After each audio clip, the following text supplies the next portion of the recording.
My name is Gerd Klestadt. I was born in 1932, which makes me 89, and at the end of this year, 90.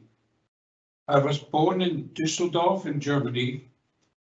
My brother and I were born with golden spoons in our mouths. Our father was a judge at the High Court. My mother, whose father was a wealthy industrialist, who amongst others constructions built the railway in what is today Namibia from Tsumeb to Swakopmund. The family was well integrated into German life, as were many Jews at the time. They were well known in art and music. Their personal friends were, among others, Gustav Mahler and others. It sadly was to change with the ascension of Hitler and his obsession to eliminate the Jews. The Holocaust is a pivotal chapter in Jewish history, an event of enormous significance not only to Jews, but it should be to the world. The annihilation of Jews in particular was an absolute and fundamental result of Nazi racial and hateful anti-Semitism. On the basis of this ideology, and using the framework and organization of a well-developed country, the Germans and their accomplices murdered in cold blood 6 million Jews, men, women, children, including babies in the wombs of their mothers. The Nazi extended their hate and slaughter to thousands of handicapped, mental and physical people, Jehovah's Witnesses, political prisoners, Roma and Sintis, Freemasons, homosexuals, and of course resistance. Many nations remained silent, with open eyes and indifferent to the unparalleled crime against humanity. They watched the annihilation of a flowering Jewish European life. The warning signs which appeared with Hitler's rise led to unknown suffering of the people, and now reappear 77 years later. We must open our eyes and take these signs seriously so we can protect our children and grandchildren. I have the duty and the obligation of what I still remember. And believe me, sometimes it's very difficult. Sometimes I get overcome by emotions and traumas. And there's a bracket in between. For 10 years, after the death of my mother in 1990, for 10 years, I went every month. I went to a psychiatrist, a psychoanalyst, specialist in Holocaust survivors. And I did this for 10 years. Every month, I went to Holland. I drove 900 kilometers up and down just to speak to a man who helped me to overcome my traumas. Gerd was 4 years old in 1936 when he and his family left to find asylum in Holland. They built a new life for themselves, living there for 7 years, learning the language, and starting up a small business making dolls and selling them to local shops. In May of 1940, when the Nazis invaded Holland, life became increasingly hostile for Jews. They were forbidden to enter parks, schools, and other public areas. The Nazis were slowly isolating and dehumanizing the Jewish population. By 1940, most Jews were moved inland to Amsterdam, including Gerd's family. They were forced into hiding. Gerd's father joined the underground resistance. The Jewish community tried to make life as normal as possible for the children, setting up secret classrooms so that they could be educated, even though they were not allowed to attend the public schools. Jewish kids were not allowed anymore to play in public playgrounds. They were not allowed to go into swimming pools. They were not allowed to participate in anything public. They weren't allowed to have a bicycle. So our parents decided that we must have some education, and they organized unofficial classes in cellars, in garages, etc. Now, this is a picture taken around 1942, but the teacher was not Jewish, and all the other kids in the picture, which you will see, and you look on their chest, you'll see that where the heart should be, the star is brightly blinking at everybody. Now, none of these other ones survived the war, with the exception of one, who is in the right-hand corner. I'm in the left-hand corner where the arrow is. And that's where we got our first teachings in 1942, for me at the age of 10, 11. On March 1st, 1943, the Klestadt family was betrayed to the Gestapo, arrested in their hiding place, and deported to Westerbork. From there, they were sent to Amersfoort, and then back to Westerbork, before being transported in cattle cars to Bergen-Belsen concentration camp in Germany. Unfortunately, Gerd's grandmother was deported days earlier, bound for Sobibor in Poland, where she was murdered upon arrival. In total, Gerd spent 26 months of his childhood in concentration camps. This is a transport facility provided by the German railways. There you see people climbing into the cattle cars, which sometimes contained up to 70, 80 people. You could only take that you could carry. And once they were all inside, the doors were locked, the doors were closed. In front of the cattle car, you see a barrel. Each cattle car on the floor had straw, and each cattle car had 2 barrels.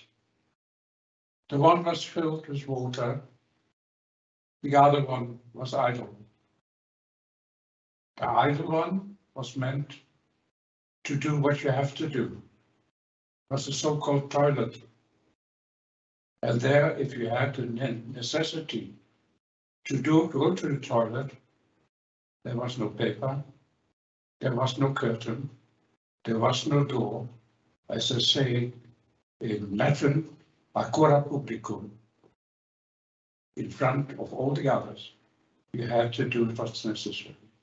By the time the train arrived, and sometimes it was wobbling from left to right, sometimes these barrels fell.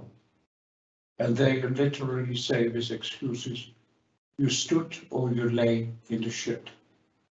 The next picture shows a commemoration of the train, which is a memorial in Bergen-Belsen to remember the thousands of people that passed through the station in Bergen and then had to walk the remaining 6 kilometers from the train to the camp through the forest. When they arrived in Bergen-Belsen, the family was separated. Gerd, being tall for his age, was sent to the men's section with his father, while his mother and younger brother were sent to the women's section. Gerd draws many similarities between his life and that of his contemporary, Anne Frank. Both were born in Germany, both escaped with their families to Holland, both their fathers served in the German army during World War I, and both ultimately ended up in Bergen-Belsen. He witnessed unspeakable horrors while in Bergen-Belsen. Here, in his own words, Gerd describes some of his most traumatic moments. The roll call every morning at 6 a.m. And you stood there and the guards counted the people to make sure that those that were standing there at the roll call, plus those that died during the night and whose corpses were put by us youngsters in front of the barracks together with living ones from yesterday. After the count was done, we, the youngsters, say between 11 and 15, we had to clean the barracks. After, of course, we put the bodies outside. We had to clean the barracks, and we had to carry the dead to put them in another place under the trees. In Bergen-Belsen, we slept 3 high. I slept next to my father, body to body, on a single straw mattress, and body to body, because like that we could keep each other warm. And this lasted until the 4th of February, which is 77 years ago, last week. And like every morning at 5 o'clock, when the lights went on, I tried to wake my father and discovered that he had passed away. And that is probably the most traumatic experience in my life. You put the dead body in a blanket, you got 3 or 4 people to carry it, and they put it, as you see in the background, under the trees, and put a blanket over them. Bergen-Belsen's population of Jews, prisoners of war, and political prisoners, as well as Roma and those deemed socially unacceptable to the Nazi ideal, swelled to over 60,000 just before the end of the war, as more and more prisoners were evacuated from other camps. Conditions were abysmal, and each day prisoners endured starvation and disease. Fear and death surrounded them. Gerd tells that 600 people died at Bergen-Belsen every single day. The camp was liberated by the British Army on the 15th of April in 1945. Gerd, however, together with his mother and brother, were put on a train on April 7th, destined to be eliminated, but the United States Army, under the control of Frank Towers, intercepted the train near Falselben and thus liberated those still alive on the train.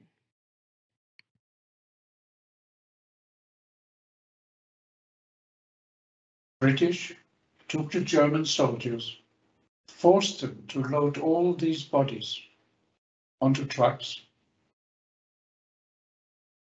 and the trucks then were driven to a mass grave. In this mass grave, where there are 10,000 bodies, I believe that my father found his eternal peace with Margaret Frank on his left and Anna Frank on his right. And on the imaginary cemetery, which we also participate in creating in Bergen-Belsen, their symbolic gravestone stands next to that of my father.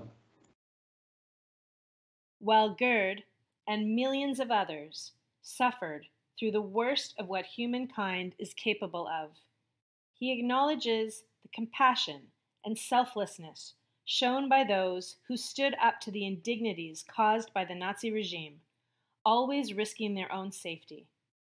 That, and the hope that through education and positive interactions with those with whom we may differ, the next generations will usher in a life free of hatred. For as Gerd says, are we not meant to live side by side? Gerd also implores us to not always just listen with our ears, but also with our hearts. Speak out when there is an injustice that you witness. He sees history repeating itself even today. It is our responsibility to be aware of what is going on in the world, to educate ourselves on past history so that we can see similar trends occurring and stop them if we can before grave consequences ensue, as we unfortunately see in Ukraine today. And now comes my revenge to Hitler.